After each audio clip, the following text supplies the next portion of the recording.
Welcome back to another episode of Love of Pages. Everybody's got their angelic smiles on. This is the Geek Elite Media Virtual Book Club podcast, where we get together every week and sometimes torture, sometimes enthrall each other with our latest and greatest book finds. Mm-hmm. So, with me, as always... This is week 2. Cool, week 2. This is week 2 of the Sherlock Holmes extravaganza. Extravaganza. I'm Elizabeth. With me, as always, is Naimah. Hey, guys. Jessica. Hello. Steven. That's me. And this week, we are doing Jessica's Sherlock pick, A Study in Charlotte. I'm sorry. I don't know why you're apologizing. I forgot how angsty it was. I mean, I should have known. It's like, I was like, the first read, I liked it because I liked the plot, and I could look over all the angstiness of reading from a 15-year-old boy, like rich boy at a boarding school. Like, oh god. The second time, I was like, oh my god, he's annoying the crap out of me. Maybe that's the thing. Is the first time through? It's the first time through for me. So I was like, the plot's good, and I expected it to be angsty. You're dealing with teenagers. Yeah. You're dealing with a Sherlock Holmes story on top of that, both of which are angsty on their own. And so then you put them together. There's got to be some super angst. If there's not some super angst, you're not doing it right. Naimah, how did you feel about the book? So it took me a while. Like I listened to the audiobook version, which is becoming a habit, and I need to stop it. But it's a good one. Keep it up. It's horrible. We'll be breaking that. It took a while. Like at the beginning, I was kind of the mindset of like, okay, I need this to move different. The plot wasn't bad. The plot was good, I think, from the onset of the book and everything. And then like, I think like an hour in, we finally got like the rhythm, and I was like, oh, okay. It's good now. We're fine. We're not going to continually have his like, oh, well, I thought like it would be like this when we finally met. And I'm like, please don't continue like this the whole book. I don't need your like fully internal monologue. Like it's one thing to like narrate from your perspective. And it's another thing to just be like, well, this is what I thought life would be like. And obviously, it's not working out that way. I don't know if I agree. I think he kept mentioning what he expected her to be like through the whole book. True. I think it got better than him going like, and then we were running and to do this and we were doing that. I feel like it resolved itself by them actually getting to do a mystery together versus him just dreaming of them doing a mystery together. It started out like a small child talking about his imaginary friend, and then we finally got to the real person. She came. Stephen, what's your first impression, initial thought through? I agree with everyone else on this one. Once we got past the beginning little like hump of things and got kind of acclimated, it was like, okay. It's just that first part where it's just so sudden. We meet the character and then he's suddenly beating someone up about someone that he's been pining over for his whole life. It was a lot. In an imaginary capacity. Yeah. And it was very much like when he starts beating him up, he's like, oh, by the way, I have anger issues. You're like, oh, you think? Like, I'm glad you know about them until now. It was a lot. So I think even the anger issues in the AM or what is the name? The Bright Sessions. They're putting out a new one called the AM Archives right now. But okay. The Bright Sessions has a character who has anger issues, and I would say that character is written pretty heavy-handed, and this one is still worse in that regard. He's very much a meathead, as he is repeatedly called by his boyfriend. I love it. I'm so happy. Thank you for telling me about the Bright Session. All right, before we dive into the rest of the book, because it's a book club, and no book club is complete without beverages, our drinks for this week. Naimah, you picked the cocktail. Yes, because I could not. This book had so much going on in it that I could not. I'm like, I I don't know. Am I looking for drinks that are like common in Charlotte, but that's just her name, not the place, you know? We're doing London stuff. And then I found on the internet that there's some bar that made a drink called Oxycontin. Granted, they were sued afterwards and told to change their name, which they did, to cease and desist, because that's the letter. I mean, it's a registered trademark. I like this bar. Where is this bar? I feel like we need to patronize them. Yes. But we're drinking Oxycontin, which is just gin, ginger, lemon, and honey. And it's quite tasty.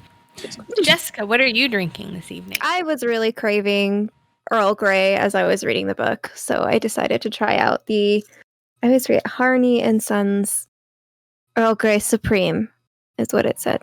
And it's very good. tea. It's a very good Earl Grey. Not quite my favorite, actually, but it is a very good. You've Earl just Grey. broken Steven's heart, Jessica. I hope you realize Well, you like- crushed him. I don't, The well, way I don't that know. Watson crushed Charlotte in. I don't know where Hardy and Sons gets their teas from or anything, or where they're based, but the tea I like, which I'm totally blanking on the name of the brand, it's based in London, and I cannot. And it's Earl. It's like it has to be really good Earl Grey. And yeah, okay. What is the brand? Oh, I'll think of the brand later.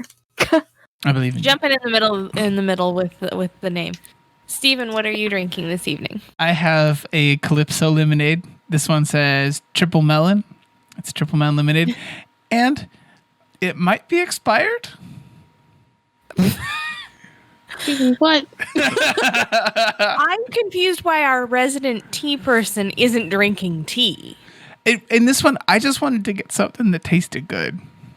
I didn't. We're still also growing our tea like depository in our kitchen, right? Like it needs to be like, updated and then more added to it. We'll get there. Yeah, we don't even have. So with where you guys live, you shouldn't have any problem finding tea selection. Nope. No, No, it's great, and we just don't. Like even the classic jasmine tea that I always have. I don't think we even have a tin of that in the house, No. which is crazy. And This is right up there with the Domino's pizza. Domino's pizza delicious. Mod pizza better. Mod Pizza, I'm moving him up, okay? They use a real oven. I had to throw that in there because Mitch is still complaining about the fact that you ate Domino's living where you live. That's okay. He was just jealous he didn't have pizza. That's what it came down to. It was Harrod's. Harrod's Earl yeah. Grey. Yeah. Yeah, That- Harrods. Yeah. Yep. Their Earl Grey is most excellent. But this is really All right, so jumping into the book. So I think we should say for this one, all of the things that we're doing for the Sherlock one, it's not in parts. If you didn't read the whole book and you just saw a thumbnail or anything like that, it's going to be the whole book. There's no cutoff point. It's a whole dang thing. There So, are spoilers. There there will be spoilers. Get through the book, and then we will move forward. So, because I don't want to give too many spoilers away, but book opens as with most Sherlocks, we are getting the point of view from Watson. Only In this he's the case- 13-year-old boy. In this case, James Watson, he can't even get anybody to use his real name, who is an angsty 15-year-old rugby player who's been sent off to boarding school because he's a great rugger, which we find out later it's really because his dad was itching to set him up with Charlotte Holmes, who is our Sherlock for this book. In any case, we find out very early on his parents had been divorced. He hadn't spoken to his dad since the divorce in, 5-6 years. His dad is living in Connecticut, just a few miles from the boarding school he's been sent to. And he has spent the last several years living in London with his mother, who cannot stand the Holmes or the Watson legacy. It's fair. Even though she's married to Watson. Even though she married a Watson. I kind of feel like the divorce probably soured her on the whole Watson Holmes. She's good with the divorce. She just doesn't like the story. I'm confused about why they named him James. If there's this whole thing about their family line still, like don't name him after the big villain man. It was probably something she found endearing in his father at the outset of the marriage and then soured upon later on. Particularly when we get to the description differences between his mom and his stepmom. Clearly, Dad had much better instincts on round 2. Yeah. About finding somebody who appreciates the Watson quirks. In any case, I digress. So we open. We come to find that Jamie hates being sent to boarding school. He feels like he's being punished.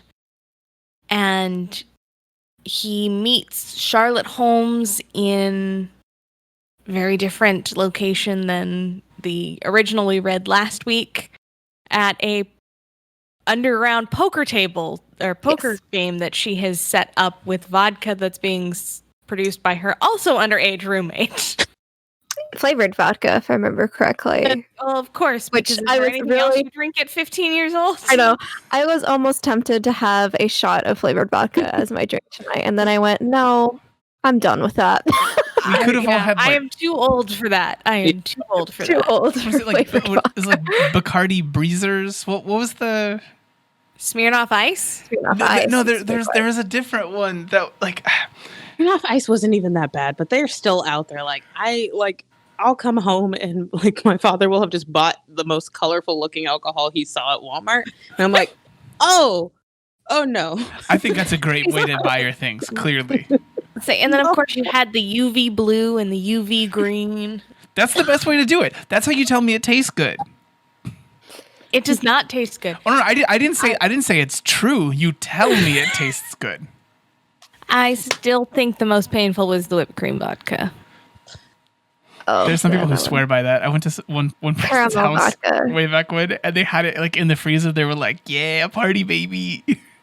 Half a bottle of whipped cream vodka one night, and I have sworn off the stuff since. That would do it to you. I just don't think it could get worse than the kind of rubbing alcohol like plastic bottle vodka. Like no matter what the taste of it can't get worse than that. Because I chugged the stuff that burns all the way down. All the way down. I think and back up. Like it was going to my face. See, I don't understand. I don't drink. No. When it burns, people who drink alcohol act both ways about it. Like, oh yeah, that's the good stuff, or that's terrible, terrible it should stuff. Be like real alcohol, like whiskeys. They should warm you. Yep. They shouldn't burn you. Yeah, see, you guys are saying this, but you alcohol drinking people present both sides of this equally. No. What you say about this is not someone else's truth. I don't believe any of it. Someone else is wrong, and they need to grow up. They are wrong. They are very wrong. Because they are likely also still the people drinking Bud Light, Coors Light, Miller Lite, calling that real beer. God, no. Why are you trying to die? Or the people who are drinking spiked energy drinks, and then you just want to know why. That would be me. Why do they hate themselves so much? Why do you hate yourself? Speaking of people's weird addictions. What did your body ever do to you? Speaking of weird addictions, you said, Naimah? Yeah, just for like Charlotte and her 15-year-old drug addiction. Like their continuance with making it still Sherlock, I did not know was going to continue with the drug abuse. Yeah. Was gonna go but there. They did update it for present day boarding schools. Yeah. Oxycontin. She's done with cocaine. Yeah, she's done with the cocaine. Done with cocaine. Can't go back to that oxy. And I know I'm skipping way ahead, but the revelation that her parents don't actually care about the drug use and that started when she was 12 because that's just a Holmes thing is like the epitome of generational addictions. Yes. Which is so systemic. But in any case, they meet. We come to find out that Jamie has always kind of had Sherlock Holmes as his imaginary friend growing up. Yeah. Making his life more interesting. He is definitely self-described as the stereotypical writer in his head, making up the stories all the time. And Watson. then Tom Dobson opens his mouth. And we don't get much in the way of Tom Dobson at the beginning. Lee. Other than Lee Dobson. Yeah. Tom Lee is his Dobson. roommate. Yeah. Tom is his roommate. Lee Dobson is the open mouther asshole. Yeah. Lee Horrible Dobson person. is a, stereotypical jock meathead who has apparently been torturing Sherlock Holmes for a little over a year. Yeah, they And specifically say that he's been using negging intentionally. Yeah. Yeah. And he tells Jamie that he, slept with Charlotte, to which Jamie decks him in the middle of the quad. And Dobson returns plus some, landing them both in the infirmary and suspended. This is the first introduction we get that Jamie has anger issues, which we later come to find out it's a Watson trait. Although that makes some sense with the more recent portrayals of the Dr. Watson character. Yeah. I can see how that really gets played up in something like this.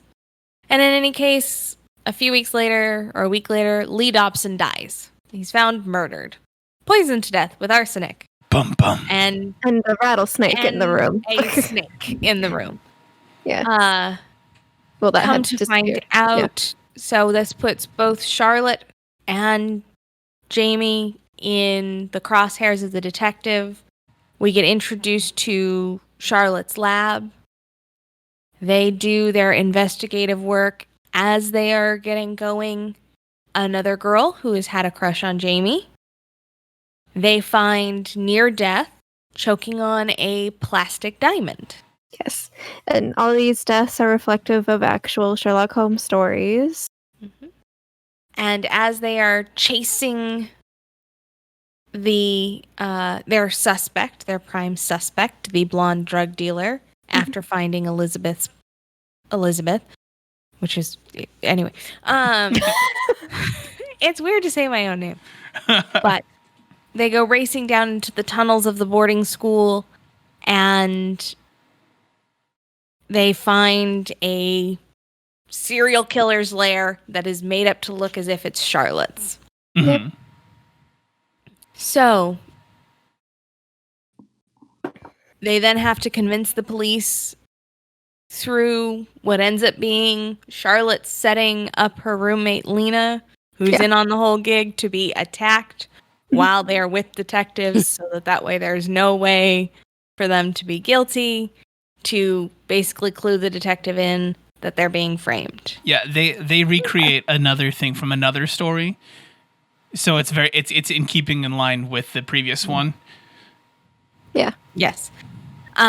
This is the point where we learn that Jamie's father has been talking with Charlotte's uncle and arranged for Jamie to be moved from his London school to the Connecticut boarding school. Yeah, In Charlotte hopes that they could matchmake them as a Watson and a Holmes. Like a Watson and a Holmes. Complete the set. Because Complete the set.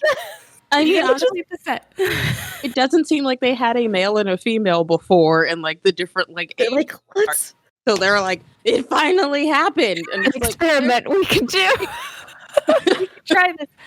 The part that I really appreciated, and it comes a little bit later, is the list that Jamie's dad has on how to take care of How to him. take care of Because My favorite part. that this is one of those things that's been passed down from generation to generation. Like, oh no, I got you. Yeah. I got you. Here. It was Here's the 13 list. when I got it. Now I left that list off at 21. 120 something. My favorite part is that the soup thing still reigns true from like the original Watson. It's just like, no, they still can't cook. This is not in their skill set. Don't ask them to cook. Just prepare all the meals. Yeah. Or the, coaxing them to do what you want them to do works much more effectively than directly telling them to do something. Yeah.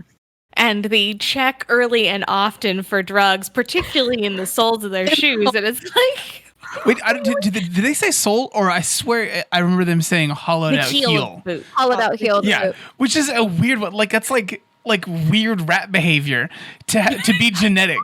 Like It's just a really good place to hide drugs. I want to know why on earth the Holmeses haven't gotten smarter. Like, That's what I think. Why are you still using that? I understand the thing of like, okay, well, it's a tradition to teach your kids like all of the like best ways to do things. But if it's common knowledge, that's where you hide your drugs. It's no longer best practice. You know what I mean? I feel like it's very much sometimes the Holmeses in this universe like just do things because they want to give Watson something to do. Yeah, it's true.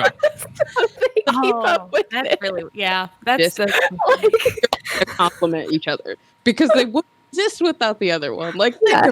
you wouldn't get away with half this stuff in this book if like James wasn't just there. I was curious. I know I'm pulling away from the plot discussion with this one, but they mention Arthur Conan Doyle early on. he is their publisher. Got it. Their Yeah. publishing agent. At the time when I was reading, listening to it, I was doing another thing at the same time, and I realized way afterwards, like I did not get the gist of what they were saying for that one. But it being an audiobook, it's a little harder to go thumb through looking for keywords. So Yeah. Yeah. No, absolutely. No, they passed it off as Sir Arthur Conan Doyle was Watson's publishing agent. Mhm. The original Watson's publishing agent. It's at about this time that we learn a couple of things. One, Charlotte has not completely been disowned by her family, but been cut off. Mhm. Mm. And she's been sent to Connecticut essentially as punishment. And two, we get the introduction of August. I'm not really sure how to pronounce his name. they just said August in the audiobook. August. Okay, August Moriarty, who is this Ba-ba-bum. generation's Moriarty. So they continue on with the investigation, now with being brought into the detective circle, which is where Charlotte apparently is much more comfortable because her version of Holmes has always worked in connection with Scotland Yard. She has always been on the inside track as opposed to pushing against them. Both. There's a little bit of both, though. Yeah. But they progress forward. They try and figure out other suspects, and they're really getting nowhere, and they're getting nowhere, and they're getting nowhere. And then the next big thing is just before Thanksgiving. Charlotte and Jamie have a big fight because Charlotte was looking to pick a fight, and they blow up at each other, and Jamie goes back to his room, and he's pissed, and he wants to be left alone, and his roommate Tom leaves, and he sits down at Tom's desk, and he sees something. And he realizes...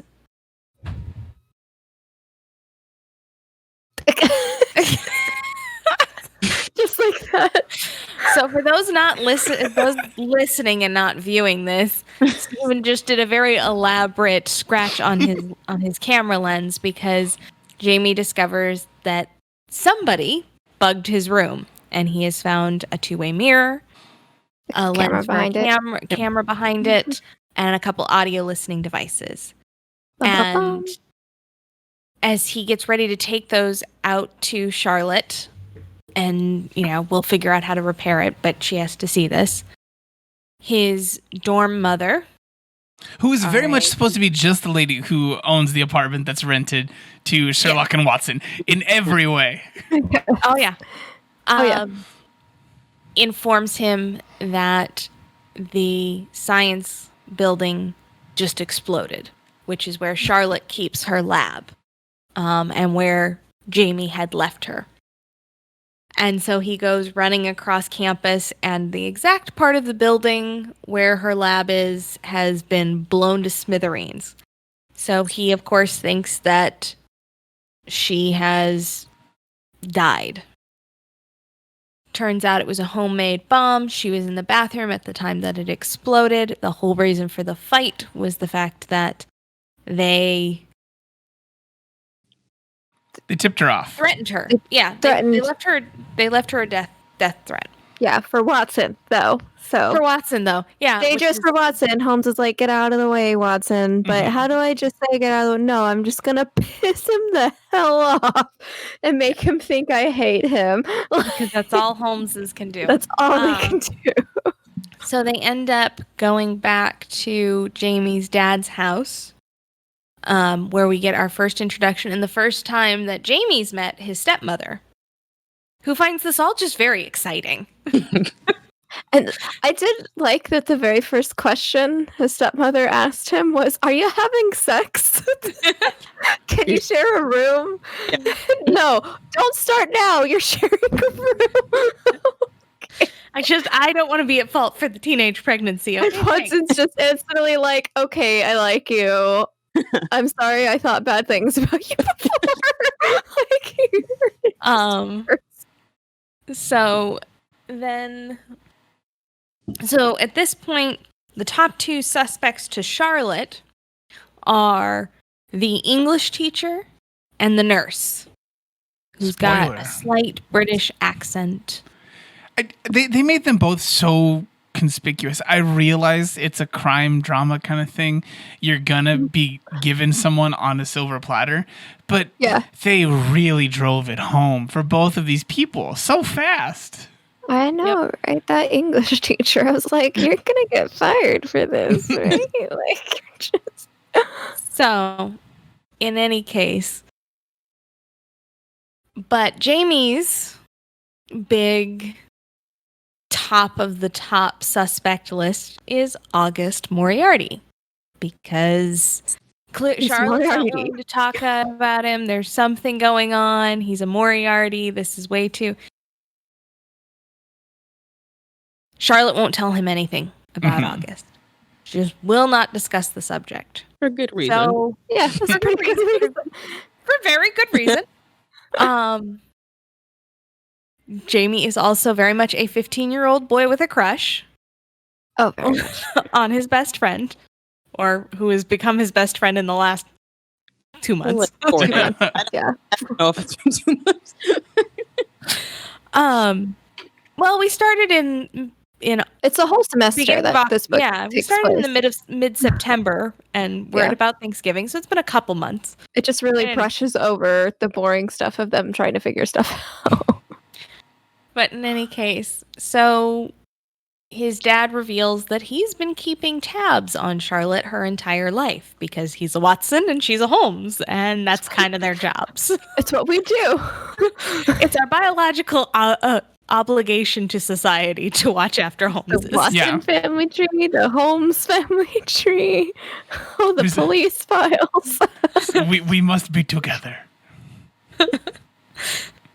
Look, society will not survive if the Holmeses are not like kept by the Watsons. I mean, well, like if the Holmes are just left to their own devices, the Sherlocks won't. Like the Holmeses won't survive if they're not looked over by the Watsons.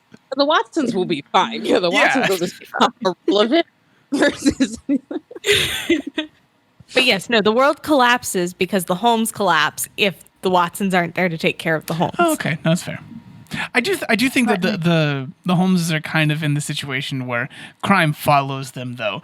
They are the thing that solves it, but I feel like they're also the genesis point for a lot of crime also. So is this like the monk situation where it's just like, he's not anywhere around that person, like no matter what. Why does death and murder and all of these things only happen near you? Mm-hmm. They're just bait for it. Yep. Pretty much. But in any case, so he breaks Charlotte's trust and he reads up on August Moriarty. Won't get into the details. Want to leave something for you to actually read about. And that goes over about as well as any of us would expect it to. Charlotte. Well, Jamie fails at rule number 121. I think it was actually rule number 2, if I remember correctly. Rule number 1, no. It was rule number 3 because rule number 2 was be sure to search for opiates and dispose of as needed, and rule number 3 was check the wheel of the boot for the truck. I thought we were saying that he failed at the one where it was like whatever happens, it's not your fault. Also failed at that one. Oh yeah, also failed on that one too. That was, I think, that that was one. when I remembered rules 1 and 2. Yeah. Search often for opiates and dispose of as needed. Rule number 2, begin with the hollowed out heels of Holmes's boots. Yeah. Didn't even start there, man. He did not take that list very seriously, no, did he? So, we move past that, and this is where it gets a little more complicated, but there's like 40 moving parts in this one. there is. There's a lot. They cram a lot, and it's kind of like an Avengers situation. I know I'm referencing a lot of other things in this one, but it's just that this small thing brought on by the two of them basically being around each other is just world-ending kind of stuff. Buildings are blowing up. These people are coming in from like the Cayman Islands or some nonsense to come do this thing. There's a lot happening. So basically, the last 70 pages. Yeah, I think it's 50 pages. Yeah, they unravel the whole thing. Yeah, the mystery. I think it's really and the web connected behind it. Yeah, I think it's really safe to say that like the bomb is the catalyst for like 90% of the action that happens in this book. It's like a bomb goes off, quite literally, and everything else happens. Like there's drugs, there's like mysteries being unsolved. You know, like Charlotte's holding a gun. What's happening? Someone's put everything happens within the course of it. There would be no space for a commercial break if this were a TV show. Like there's a part where he goes in and he has like a whole like big discussion right after other big stuff happened with his roommate, where his roommate actually bugged the room, and it was because the teacher had him do it because the teacher wants to write a book about all the stuff that's going on with this. But I didn't even get anything good out of it. And then he goes to open his closet to take his stuff out of there because the school blew up before. And when he touches the closet, I'm poisoned. There's so much that happens. Trying to not spoil this. I was trying not to. I don't think it's possible though, because like I also would like to talk about like what happened to Charlotte with Lee and the real reason why she would have issues. Because that really goes. Okay, so I've seen our numbers for this part. Nobody listens to this part of the episode. It's okay. except for one person that I know. There's one person that I know that does this, and he helped me choose my thing for this whole Sherlock event. Thank you. You get a shout. You random citizen. Anonymous. Oh, you're really just gonna let? No. He'll come back around when we actually get to suggest the thing. Okay, all right. Knows. Okay, all right. You know, so Jessica, you want to talk about Charlotte and Lee? Yeah, kind of. Well, it's more like the man. Oh my god, I'm just gonna spoil it. The nurse. Like I thought, okay, she's evil. I got it. She's trying to kill teenagers, but then finding out that she arranged for Charlotte to get raped because she's a slut. Air quotes. What? Mm-hmm. Like to me, I was like, no, no. That gets me. It's not like she slept with your fiance. It's not like she ruined your family and you had like 14 kids and now there's like alimony payments and child support. Like you're living in a hovel. Like you're still a nurse. You still got a degree. All that happened is she had a crush on your would-be husband. You need to calm down. She had a crush and was a real toxic fan of him. She got him arrested and did some bad stuff, but that was not the thing that caused any of the other stuff in her life. No. I just thought so. Horrifying. I guess the real spoilers for those who just aren't going to read it. The nurse is August Moriarty's ex-fiance, whose life basically fell apart upon his arrest and exile. Because as a 20-year-old, he said to a 14-year-old girl, like, oh, your crush on me is cute. Like, and that 14-year-old girl was Sherlock Holmes, and she went, I'm going to destroy you. She did. Okay. Which unfortunately tells me that the Moriartys also have not gotten smarter over the generation, like the Holmes haven't. Because, like, I'm sorry, any Moriarty who knows the Holmes should know that they would overreact. Also, why would you sign up to have that job? But like, Yep. I showed my Also true. family has rivalries. Yes. Why would you say you would be Charlotte's tutor? And then just, I don't know, why when a Holmes shows feelings, when a Holmes actually shows feelings, and you're just gonna slap them down like that, like, dude, like you kind of almost deserved it because you should have. You should just packed up and left. A moron. There's two ways to do that. He either waited till she turned 18 and married her, or he cut out then, disappeared, moved to the other side of the earth. It's the second one. It's the second one. That's it. Or make up some other fucking excuse. Sorry, I'm engaged. Yeah. Or do what what James's dad did, and just be like, you know what you need, Charlotte? You need your Watson. You really need your Watson. That's what August should have done. Yeah, let's find Watson for you. We're just gonna go find Watson. Okay, great. Yeah, no. Well, and it's like, I think the hardest thing for me was that, and like, it's very true, but the conversation Charlotte talks about with her having with her mother after the whole August meltdown about the problem isn't that you have a drug addiction, it's that you showed your feelings. You're too sentimental. You have feelings. You can't have feelings. You're a girl. You can have drugs. Just but not feelings. Yeah. Just not feelings. No emotions. If you think about like their family, though, it's like Sherlock's whole spiel is like the absence of emotion. It's not that he doesn't feel things. It's just like that is not allowed to intercede into your work, your job, your life, blah, blah, blah. Drugs are fine. Like if you're out for 2 days, okay, you can catch up. You're a Holmes. But like feelings put you in a place where there's no return from feelings. Like you can't go there. Well, he's not wrong. I did appreciate the characterization that the reason Holmeses put feelings away is because they become terrible people when they have feelings. Mm-hmm. Somebody that powerful and deductive and logical should not want to protect people because they will destroy the world protecting that person. Or destroy that person when they get pissed. Yeah. Which should be a warning to Jamie. I know that this is a trilogy, and I feel like somewhere in this trilogy, 4 books. She gets pissed. Or 4 What? Yeah, I saw 4 there covers. Was another book? I saw 4 covers when I looked up a thing recently. No, where's my Goodreads? Like, I just saw her eyeballs. Why would you say that? Yeah, she will not be reading Naimah's pick for next week.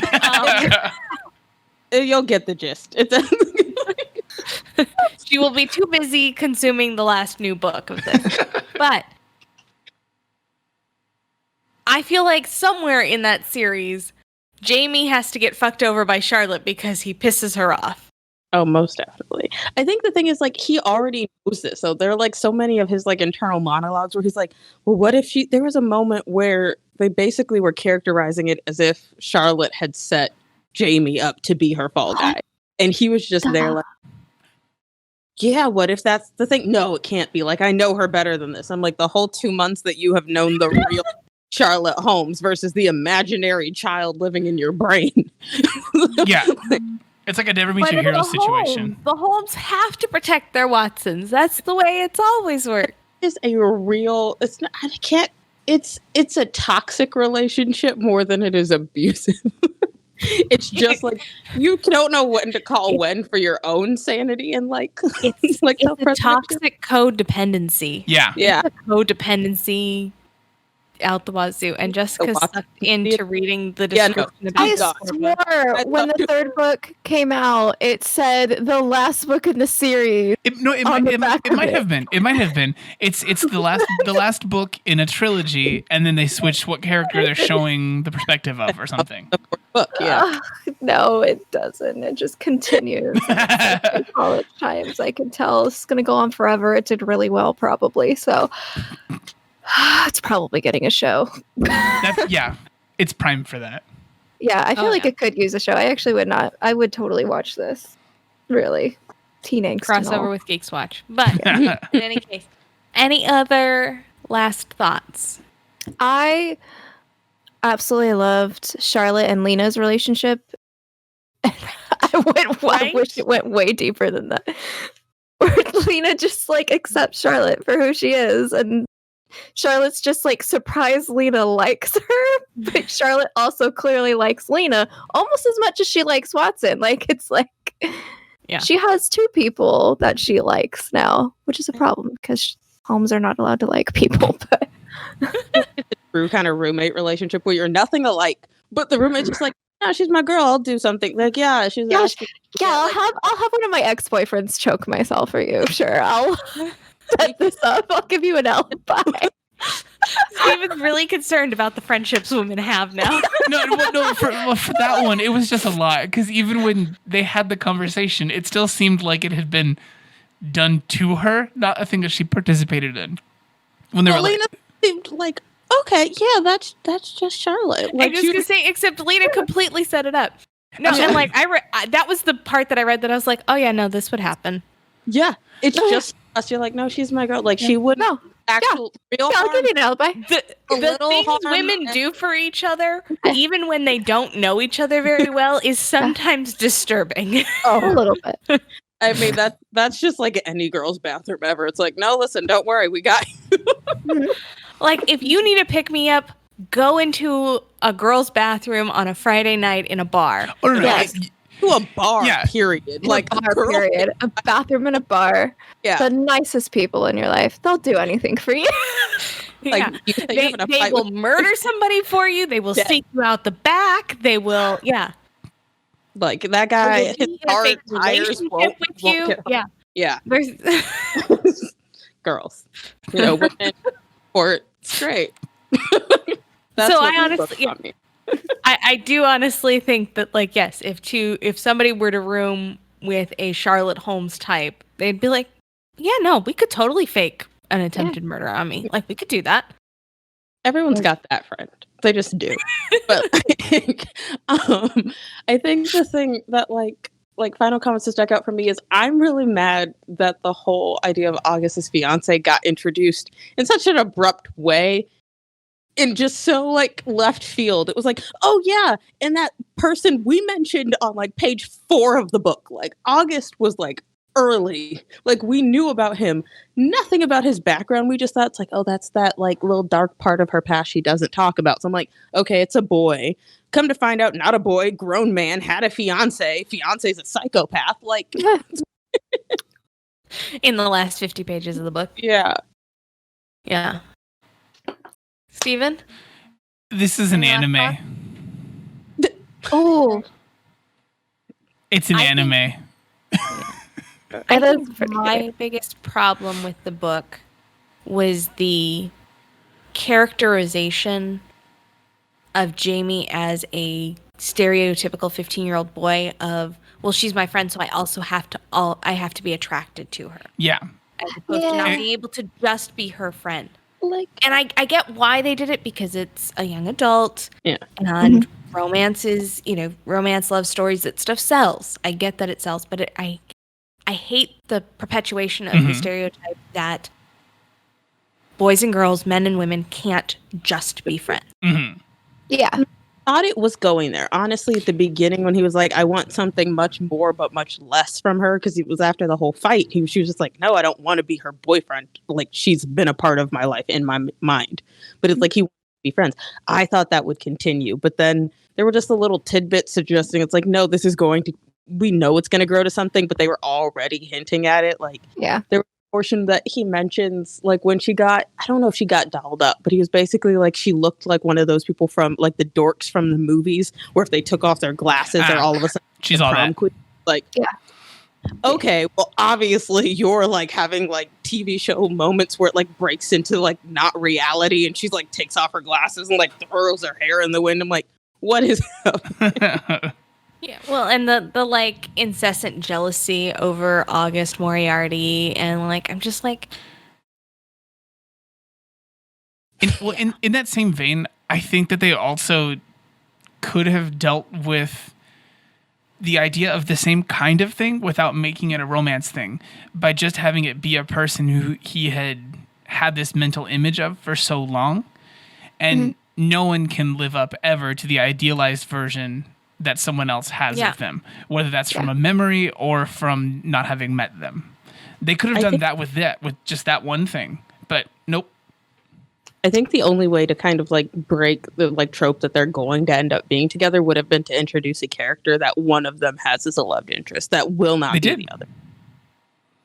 Oh, and that will stick. Yeah, I think that girl dies. Her roommate. I think that roommate's dead. I was like, that's not. Like a legitimate one that's like, oh, maybe they're already with someone the whole time. Like you could have introduced like James with a girlfriend. I mean, granted, her being in London would have probably meant that also would have ended too. But like, just something. But you need a Mary. For Watson, you need a Mary. He needs a Mary so that way he can continue just to be friends with Charlotte. That would be my only like major critique on the plot line. Obviously, yes, it's very angsty, but it's a young adult and it's a Sherlock Holmes story. Like you have to crank the angst up to the 400. I will say I think this is more well written than the Obama-Biden book that we had done before. This is written better than that, but they're both just junk food books. Yes. Yeah. I like this one. I was not present for your guys' Obama-Biden one. I did see the cover of it. I refuse to ever read that. No. It's not that she doesn't like the idea of this one. She just is really about the second one after seeing the cover, of course. No. It's not. No, I'm gonna live in my like fantasy land of like 2008 to this be beautiful. This continues that. No, this continues that fantasy land. Sounds so bad. I only heard tidbits of it, but no, I really actually did like this one. I was talking to Steven about it. That I think that like I read a couple of the Sherlock things, and I feel like even the Sherlock tales don't get as crazy as this did. Like at a certain point it went literally. Like, honestly more of like a Sherlock movie or the TV show than the books ever actually got to. Like it was just like drama, surprise, mystery, uncovering something, drama, you know. Yes. One thing that reminds me that I also like about it is like it's in a world where the Sherlock Holmes stories actually exist as being real, as the original Watson writing them down. But there's a lot of times where they try to like explain why some of the stories don't quite make as much sense or don't follow the same flow or something. And it's basically like Watson was probably just sleeping as Holmes told him the story and he wrote it down. Only caught tidbits and just filled in the rest. They said filled it in. They said that one, and they also, I feel like there was a suggestion at the idea that maybe the stuff that happened in it was so crazy that they couldn't mention those things, and they filled in parts of it with other made up stuff because some parts were still too secret. Yeah. It's good stuff. It's a good explanation. So I'm going to ask Steven's usual question. Recommend it? Yes. I have, and I did.